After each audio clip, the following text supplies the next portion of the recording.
नमस्कार, आप देख रहे हैं द इंडिया टॉप। मैं हूं आदेशपुरी। आज 11 सितंबर है और इस वीडियो में हम चर्चा करते हैं देश और बिहार से प्रकाशित होने वाले समाचार पत्रों की वैसी खबरों का जिनका सीधा संबंध आपके और हमारे जीवन से है। चलिए शुरुआत करते हैं। सबसे पहली खबर जनसत्ता पेपर से हमने लिया है। इसमें दिया है कि अर्थव्यवस्था में सुधार के संकेत मिल रहे हैं। औद्योगिक उत्पादन में 11.5% की बढ़ोतरी। विदेशी मुद्रा भंडार 642.453 अरब डॉलर के रिकॉर्ड ऊंचाई पर पहुंचा। औद्योगिक उत्पादन में वृद्धि और विदेशी मुद्रा भंडार के रिकॉर्ड स्तर पर पहुंचने के साथ देश में आर्थिक सुधार के मजबूत संकेत मिल रहे हैं। देश के औद्योगिक उत्पादन में जुलाई में 11.5% की वृद्धि दर्ज की गई, तो वही विदेशी मुद्रा भंडार 8.895 अरब डॉलर से बढ़कर 642.453 अरब डॉलर की रिकॉर्ड ऊंचाई पर पहुंच गया है। वही अगली खबर जनसत्ता से ही। तालिबान का उदय, गंभीर सुरक्षा चिंता। ऑस्ट्रेलियाई रक्षा मंत्री के साथ बैठक में राजनाथ सिंह ने अब ऐसी बातें कही हैं। रक्षा मंत्री राजनाथ सिंह ने शुक्रवार को अपने ऑस्ट्रेलियाई समकक्ष पीटर डटन से कहा कि तालिबान का उदय भारत और क्षेत्र के लिए गंभीर सुरक्षा चिंताएं पैदा करता है, क्योंकि जिन आतंकवादी समूहों का अफगानिस्तान में ठिकाना है उन्हें अपनी गतिविधियां बढ़ाने के लिए और सहयोग मिल सकता है। वही अगली खबर जनसत्ता से ही। किसी तरह की ढिलाई नहीं दे सकते। प्रधानमंत्री ने कोरोना के हालात की समीक्षा। प्रधानमंत्री नरेंद्र मोदी ने शुक्रवार को कोविड-19 की स्थिति और टीकाकरण पर उच्च स्तरीय बैठक की अध्यक्षता की। सरकार ने केरल और महाराष्ट्र जैसे राज्यों में ज़्यादा मामलों का उल्लेख करते हुए कहा कि किसी भी तरह की ढिलाई नहीं की जा सकती है, नहीं तो मामले बढ़ते ही चले जाएंगे। वही अगली खबर जनसत्ता से ही। शुक्रवार को कोरोना के 37,000 मामले आए, 296 और लोगों की मौत भी हो गई। आपको बता दें कि देश में कोरोना रात 11 बजे तक 33 राज्यों और केंद्र शासित प्रदेशों में 37,099 मामले दर्ज किए गए। वहीं इस दौरान 296 लोगों की संक्रमण की वजह से मौत हो गई। आपको बता दें कि सबसे अधिक मामले जो हैं वो केरल में 37,000 में 25,010 आए, और जबकि 177 मौत अकेले केरल में हुई। इसके बाद महाराष्ट्र में 4154 मामले आए। वही अगली खबर जनसत्ता से। बैंकों से अब बिना किसी दिक्कत कर्ज ले सकेंगे लोग। सरकार ने नई वित्तीय आंकड़ा साझा प्रणाली सरकार की नई वित्तीय आंकड़ा साझा प्रणाली के जरिए आम लोगों और छोटे कारोबारी डिजिटल तरीके से वित्तीय जानकारी साझा कर बैंकों से बिना किसी दिक्कत के जल्द कर्ज प्राप्त कर सकेंगे। इस व्यवस्था में उन्हें बैंक स्टेटमेंट सहित अन्य दस्तावेज जुटाने को लेकर परेशान होने की जरूरत नहीं होगी। वही अगली खबर दैनिक जागरण के राष्ट्रीय संस्करण से। श्री कृष्ण जन्म स्थान के आसपास का 10 वर्ग किलोमीटर क्षेत्र तीर्थ स्थान घोषित किया गया है। सीएम योगी ने कान्हा की नगरी तीर्थ स्थल का दायरा और बढ़ाया और 22 वार्ड होंगे इसमें शामिल।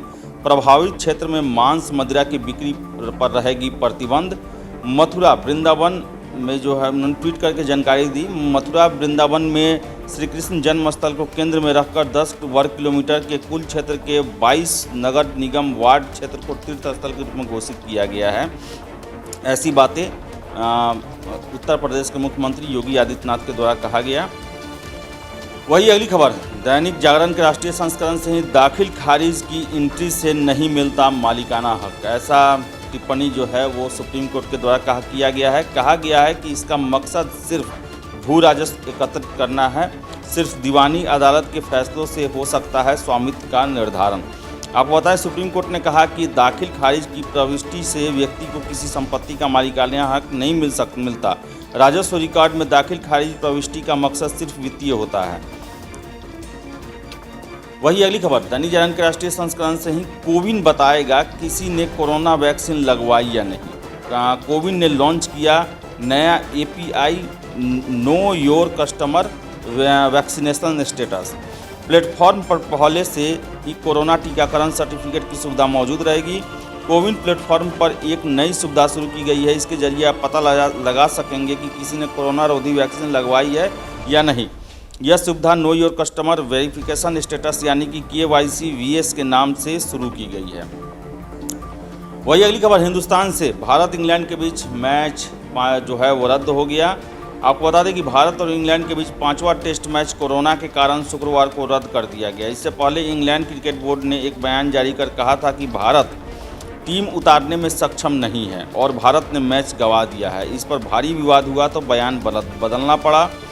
भारत श्रृंखला में 2-1 से आगे है, पर उसे विजेता घोषित नहीं किया गया है, क्योंकि अगले साल जुलाई में जब भारतीय टीम सीमित ओवरों के 6 मैच खेलने इंग्लैंड का दौरा करेगी तो 5वां टेस्ट खेला जा सकता है। वही अगली खबर, हिंदुस्तान से ही बिहार में अब होगी 11 तरह की ऑडिट। संहिता का प्रारूप तैयार हो गया है। आपको बता दें कि फॉरेंसिक ऑडिटिंग होगी, ट्रांजैक्शन ऑडिटिंग होगी, सिस्टम ऑडिटिंग होगी, जोखिम आधारित ऑडिटिंग होगी, प्री ऑडिटिंग होगी, compliance auditing, performance auditing, IT auditing, resource audit, outcome audit और कमर्शियल ऑडिट। ये जो है 11 तरह की होगी ऑडिटिंग। आने वाले दिनों में बिहार में घोटालों को दबाना या घोटालों को बचाना संभव नहीं होगा। राज्य सरकार इसकी पुख्ता तैयारी करने जा रही है और 11 तरह की ऑडिटिंग का प्रारूप तैयार हो चुका है। वही अगली खबर भी हिंदुस्तान से, जिलों में प्रभारी मंत्री 14-15 को आपदा का लेंगे जायजा। बाढ़, अतिवृष्टि और ओलावृष्टि से हुए नुकसान का आकलन कर रिपोर्ट सौंपेंगे। आपको बता दें कि राज्य के सभी प्रभारी मंत्री अपने अपने प्रभार वाले जिलों में 14 और 15 सितंबर को भ्रमण करेंगे और वहां की आपदा की स्थिति का जायजा लेंगे। जिले की समीक्षा के बाद जो स्थिति वह पाएंगे उस पर सरकार को रिपोर्ट सौंपेंगे। वही अगली खबर, हिंदुस्तान से ही 100 से अधिक कृषि अधिकारियों के पद खाद्य निरीक्षक घोषित। आपको बता दें कि राज्य सरकार ने खाद की कालाबाजारी रोकने के लिए अपनाया सख्त रुख। आपको बताते चलें कि 14 पदों पर केवल इस वर्ष के लिए भी दिया गया है निरीक्षण का अधिकार। खाद बिक्री पर नजर रखने के लिए 4 स्तरीय व्यवस्था शुरू की गई है। वही अगली खबर, हिंदुस्तान से ही पटना में स्वाइन फ्लू की दस्तक, 3 मरीज मिले। राजा बाजार स्थित एक निजी अस्पताल में जुलाई से अब तक इन्फ्लुएंजा के 9 मरीज हुए भर्ती, मचा हड़कंप। आपको बता दें कि जिला स्वास्थ्य समिति को अस्पताल ने भेजा 3 मरीजों का ब्यौरा। पटना, आरा और सीतामढ़ी में एक मरीज हैं। एक मरीज जुलाई 5 अगस्त और 3 सितंबर को भर्ती हुआ है। तो आपको बता दें कि स्वाइन फ्लू ने भी बिहार में जो है दस्तक दे दिया है, तो काफ़ी सतर्क रहने की ज़रूरत है। वही अगली खबर हमने लिया है प्रभात खबर से। इसमें दिया है कि इस्तीफा देने वाले 3000 शिक्षकों में 300 ने फिर ज्वाइन कर लिया। निगरानी की जांच में सामने आ रही कई तरह की फर्जीवाड़े, पोर्टल पर फर्जी प्रमाण पत्र अपलोड कर रहे हैं नियोजित शिक्षक। आपको बताते चले कि नियोजित शिक्षकों में बहुत सारे फर्जी भर्ती हो गए हैं, जिसकी जाँच जो है वो निगरानी विभाग के द्वारा की जा रही है। वही अगली खबर प्रभात खबर से ही, CIMP रैंक पाने वाला राज्य का पहला प्रबंध संस्थान बना है, चाणक्य प्रबंध संस्थान। आपको बता दें कि नेशनल इंस्टीट्यूट रैंकिंग फ्रेमवर्क 2021 की ताज़ा रैंकिंग में IIT पटना और NIT पटना के अलावा राज्य के चंद्रगुप्त प्रबंधन संस्थान पटना ने अपनी जगह बनाई है। यह राज्य का पहला प्रबंधन संस्थान है जिसे NIRF में जगह मिली है। CIMP को मैनेजमेंट इंस्टीट्यूशन में देश में 78वां स्थान प्राप्त हुआ है। यह 2 IIM से आगे भी है। वही अगली खबर हमने लिया है प्रभात खबर से, पटना से अमृतसर गुवाहाटी के लिए अब नई फ्लाइटें। आपको बता दें कि पटना एयरपोर्ट से अब प्रतिदिन 100 उड़ानें होंगी। और आपको बता दें कि पटना एयरपोर्ट का नया समर शेड्यूल और एयरपोर्ट अथॉरिटी ऑफ इंडिया ने जारी कर दिया। अब यहाँ से प्रतिदिन 100 विमान उड़ान भरेंगे। साथ ही देश के 16 शहरों के लिए सीधी उड़ान सेवा शुरू की गई है। वही अगली खबर प्रभात खबर से ही, कचरा फैलने से सड़क जाम, बदबू में चलना हुआ दूभर। शहर में गंदगी का लगा अंबार, पानी आपूर्ति पर भी असर। आपको बता दें कि 1554 आउटसोर्स सफाई कर्मियों के भरोसे शहर की सफाई व्यवस्था है। 3000 टन कचरा सड़कों पर जमा हो गया, जिससे बदबू आ रही है। 50 मीटर में कचरा फैला है बारी पथ लंगटोली में। तो हड़ताल चल रहा है निगम कर्मियों का और इस कारण पटना में जो है कचरों का अंबार लगा हुआ है। वही अगली खबर प्रभात खबर से ही, अब DM की निगरानी में होगी जमीन की मापी। दोषी राजस्व कर्मियों पर हो सकती है कार्रवाई। जनता दरबार में आई शिकायतों पर CM के निर्देश के बाद कार्रवाई शुरू हो गई है। भू नापी के आवेदनों का समय पर निष्पक्ष तरीके से निष्पादित करने का निर्देश दिया गया है।